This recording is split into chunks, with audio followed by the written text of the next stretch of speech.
I am delighted that you're listening to the Grow Your Business with Speaking podcast today. I'm your host, Pat Altvader, and we have a great show for you. I'm so excited that today I have Janice Gordon with me. She was a featured expert on the Sword of Success podcast just a little over a year ago. And at that time, we discussed how to scale your business using social selling. Today, we're talking about strategies for using speaking. Welcome, Janice, to the Grow Your Business with Speaking podcast. Oh, it's a pleasure to be here.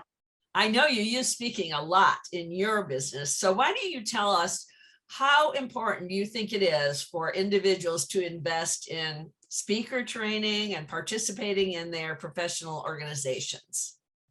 Yeah, it's something that I've done. And you know what? I go and I see speakers on stage and I think they could do with some training. They could represent their business better, or they have really bad habits. And it really doesn't do your business any good. And if you think about it, you would invest in any other business development strategy in your business. Yeah. This is probably one of the best business development strategies you can have. So not to invest in your skills and abilities to do it really well, most efficiently, so that you actually attract more of the right type of customers to you. They're clearer about what you deliver because your message is really clear, and they like you because you did a great job. Why wouldn't you want to invest in developing those skills?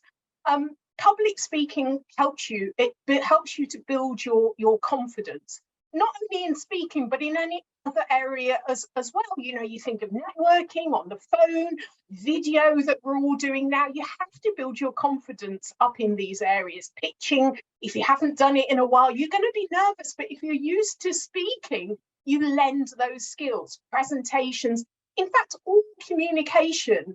This is why speaking is so great. Even if you're kind of launching into social media, we talked about social selling before, understanding how to craft your message with clarity is one of the key elements of speaking, but you can do it in the written format once you've learned the skill. So that's why it's absolutely crucial to be doing that. And what about learning how to make an offer from the stage? Yeah.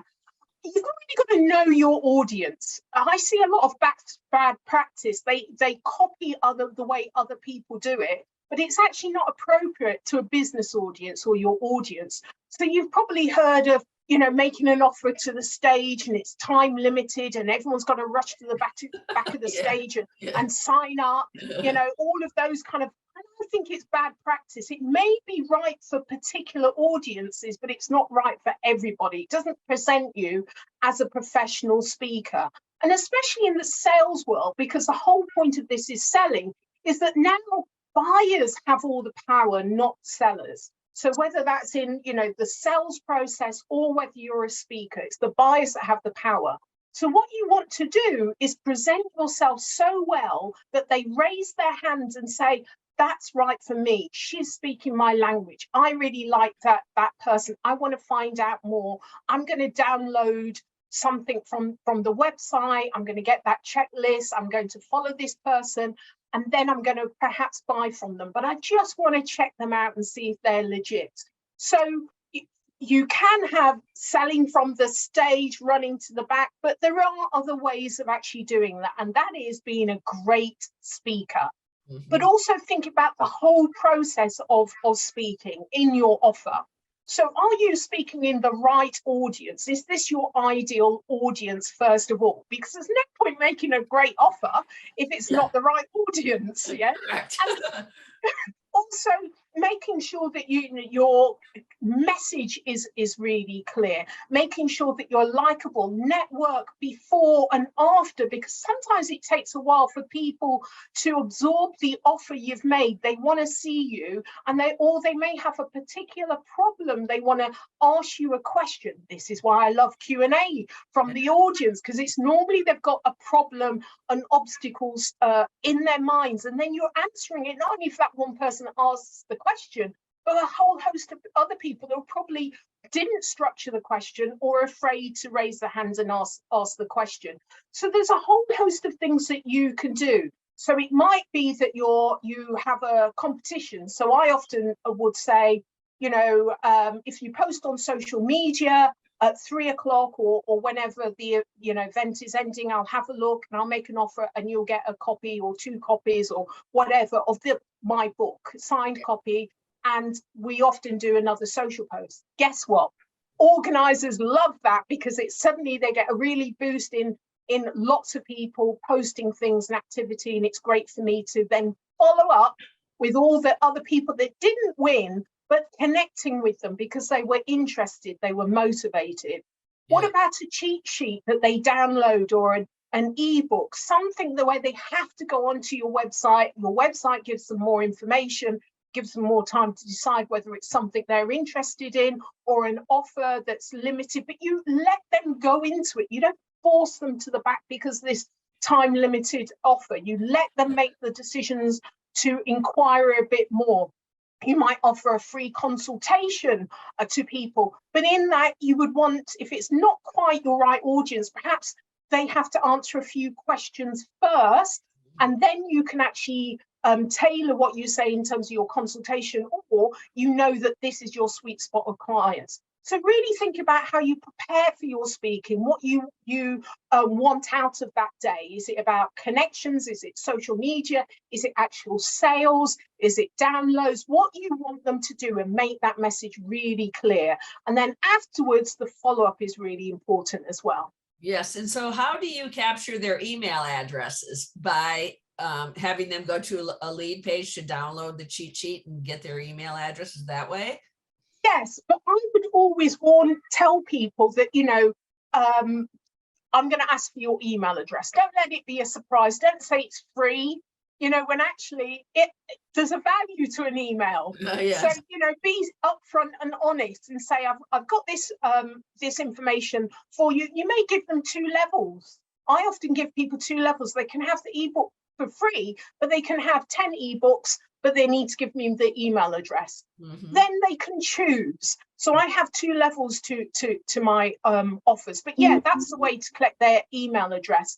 Also, you can have, they need to text something, give them a short number, they text it, and then they can download a whole host of content. So you get their telephone number, depending on the audience, so you can make another offer to them, via WhatsApp. So you can do a lot of things by using technology as well, and the important thing is make it really easy for your audience to take the next step, to do the next thing.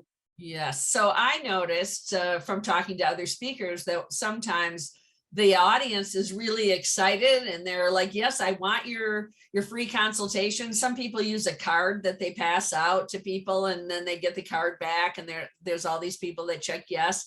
But then when they follow up with them, they like ghost them. So they try following up, the speaker does, but then the person doesn't respond anymore because now it's the next day and they're on to something new. So yeah. So do you have any ideas about how to overcome that sort of thing?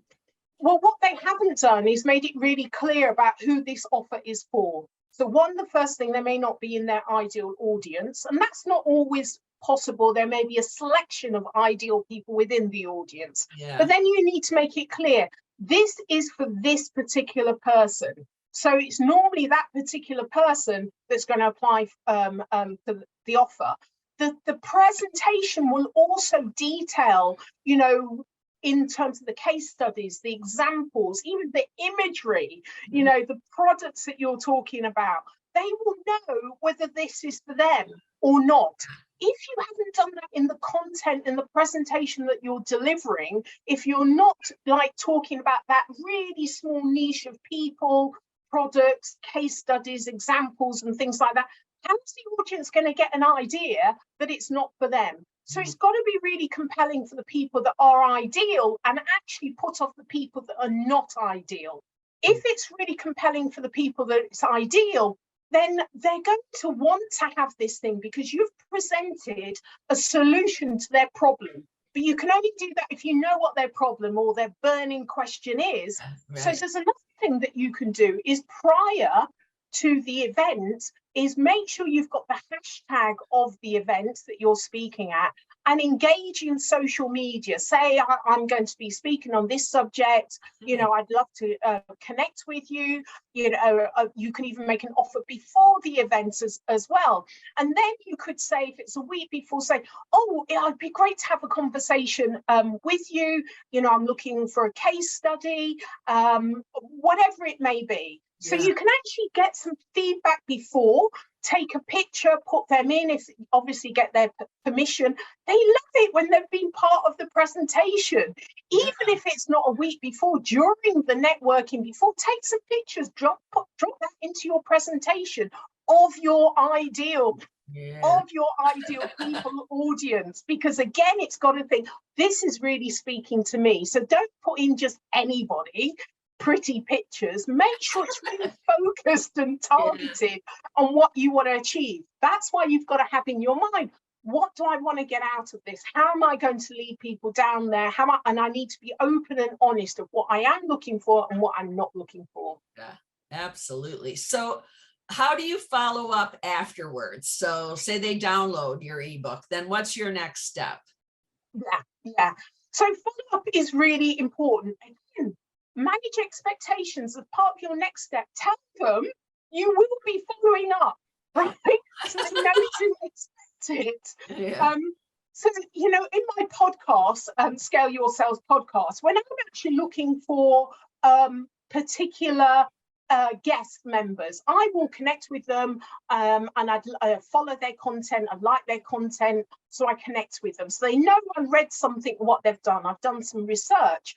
And then I'll say, give me your best email. Now, there's ways, you know, your preferred emails. There's ways of actually finding their emails. But once they've given me the email, they kind of expect me to send them something because I've managed I've told them, you know, I want the email to give them more information. So always be upfront about why you want this information, what you're going to do next, what you expect from them.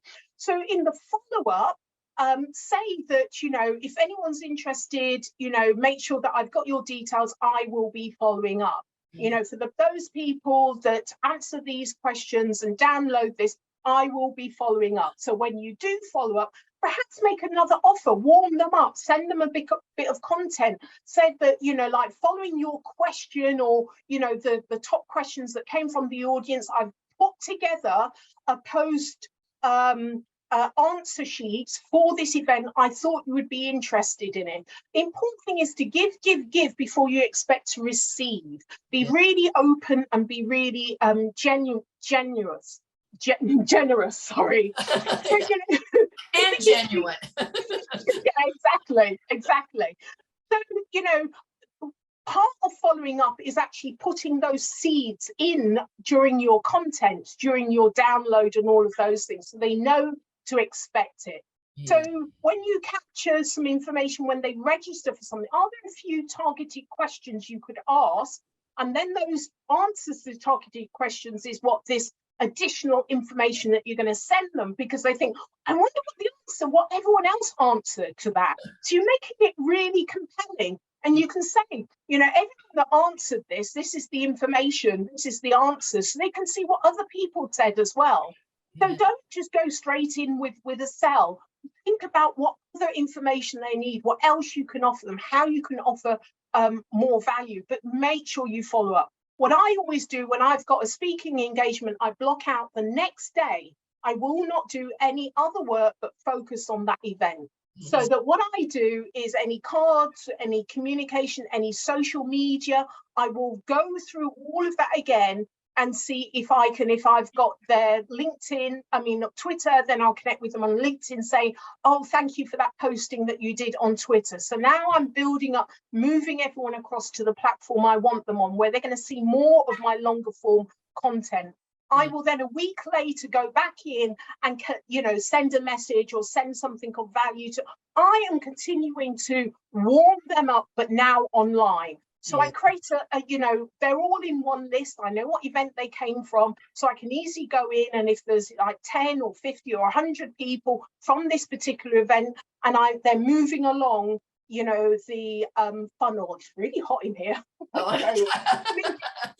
my fan up a bit closer. We're having a heat wave in England at the moment, really. So It's really hot. So, you've really got to think about create the space in order to follow up with them the next day. Pull them all together in a list. Think about what is adding value for this particular audience. Think about the questions, the things that came out of it. And then you've got to, a week later, a month later, move them along to more targeted content that's going to answer, and invite them again to a consultation, perhaps a month down the line, and add them to your newsletter list so you don't lose them in the ether. What's the point in them raising their hands and then you doing nothing with it? But also don't go in with the hard sell the next day or even the next week. You've got plenty of time to really help them to bed in that they're in the right place and you're the expert. But you've got to follow up. Wow, that is such excellent advice. I think people are going to have to come back and listen to this in slow motion or keep pausing to get all the notes. You just gave so much great information. Thank you. Really appreciate it. Is there any other tidbit that you think people need to know to grow their business with speaking? Well, in order to get comfortable with speaking, don't throw yourself in, if it's quite new to you. Yes, make sure that you join a business association. I'm a member of the Professional Speaking Association UK.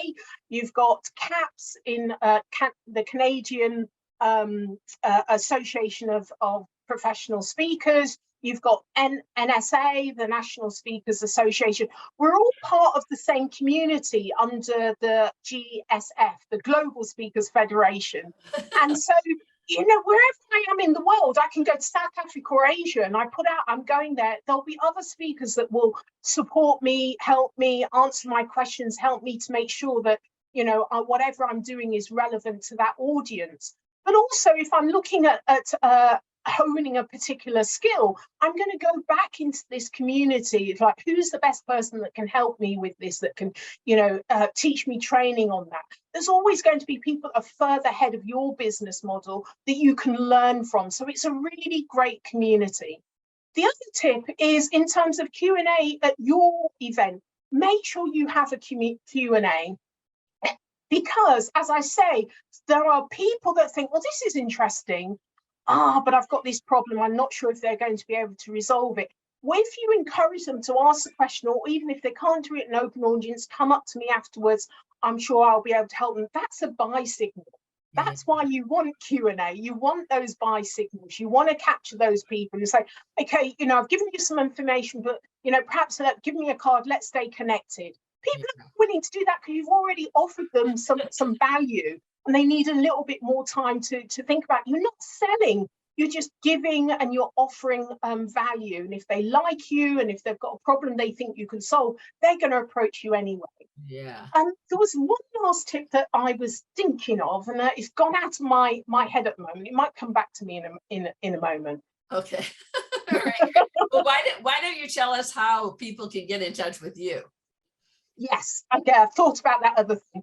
The other thing is in terms of, if you want to platform yourself as a speaker, because it's a great way of growing your business, well, you've got to have a profile of the speaker.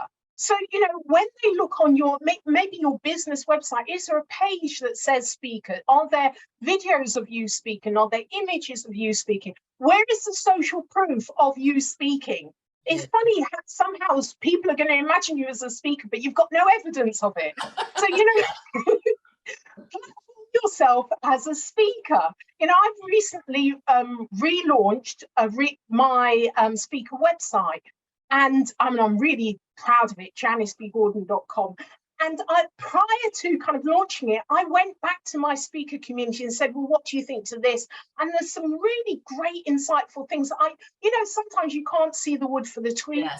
Exactly. And they were brilliant with the really, not many, but some really key things that I hadn't even noticed. There's still one or two things I'm amending. So, make sure you platform yourself as a speaker, because people don't imagine you do until actually you tell them that you do. Then you're going to get more opportunities coming to you. Yeah, excellent. Great. Okay, so janicebgordon.com is the speaker website. Is that where people should go to learn more about you? Or should they go? Absolutely. JaniceBGordon.com. And yeah, if you've got any comments on my site, please do connect with me on LinkedIn, Janice B. Gordon. Again, I'm on all social media sites, as you know, Pat, from the social selling under Janice B. Gordon, whether it's Instagram, Twitter. Love to hear from your audience. If you've got any further questions on speaking, then please do, DM me.